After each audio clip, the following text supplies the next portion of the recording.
Bismillahirrahmanirrahim. Cher Azadar de Imam Hussein alayhi salam, Assalamu alaikum wa rahmatullahi wa barakatuh. Qu'Allah subhanahu wa ta'ala augmente notre récompense pour avoir fait le deuil de Imam Hussein alayhi salam, de ses compagnons et de sa famille.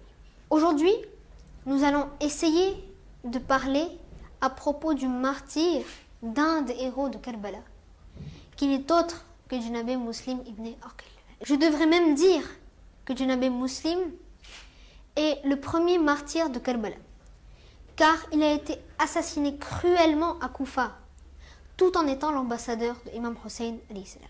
Mais voyons qui était exactement Janab Muslim ibn Aqil. Aqil, le fils de Abu Talib, était le frère de Imam Ali alayhi salam. Muslim, le fils de Aqil, était donc le cousin de Imam Hussein alayhi salam.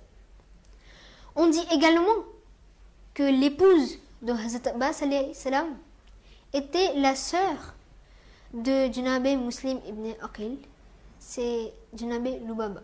Je vais à présent vous raconter pourquoi et comment Janab Muslim arriva à Koufa et fut tué. L'histoire nous relate que Imam Hussein alayhi salam quitta Medina le 28 Rajab, 60 années de l'Hégire. Entre-temps, Imam Hussein alayhi salam recevait des milliers de lettres des habitants de Koufa, l'invitant à venir chez eux. Il disait être prêt à prêter allégeance à Imam Hussein alayhi salam.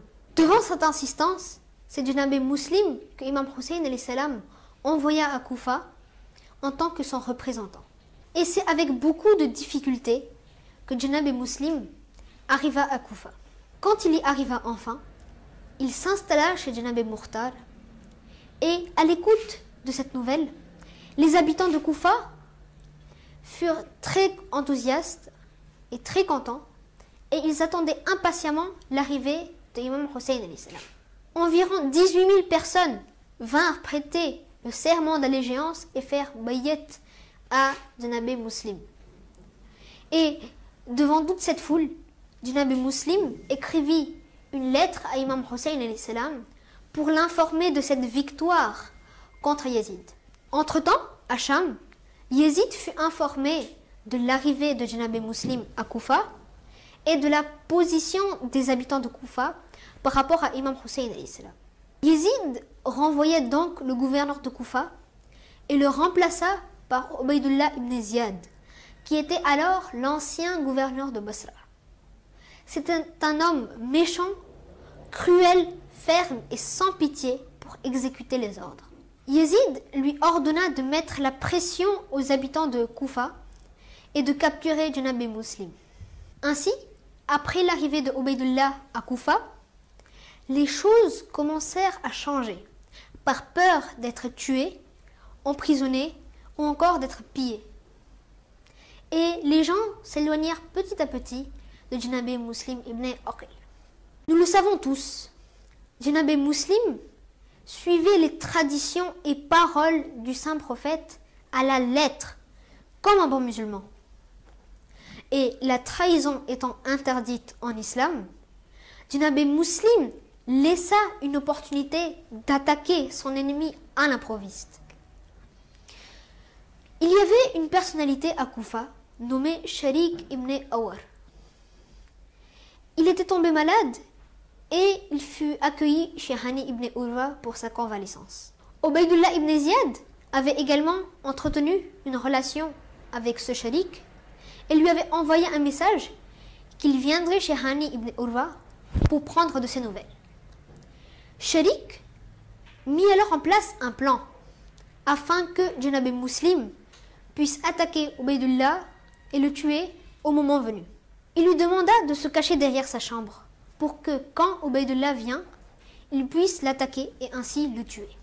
Quand Ibn Ziyad vint chez Hani ibn Urwa, il s'assit près de Sharik et il commença à discuter avec lui. Il prit de ses nouvelles et pendant toute la conversation, Sharik essaya de lancer plusieurs signaux à Janab Muslim afin qu'il mette en place le plan et qu'il attaque Ubaydullah ibn Ziyad.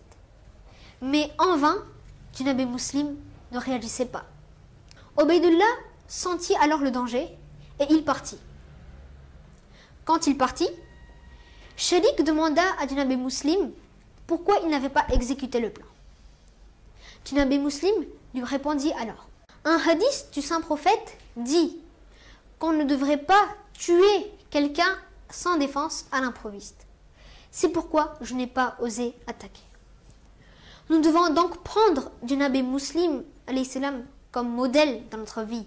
Et à chaque moment de notre vie, nous devons suivre les instructions de l'islam et de notre saint prophète, même si la situation n'est pas à notre avantage. Comme je l'ai dit tout à l'heure, avec l'arrivée de Ubaydullah ibn Ziyad à Koufa, les choses commencèrent à changer un petit peu et la situation s'était détériorée.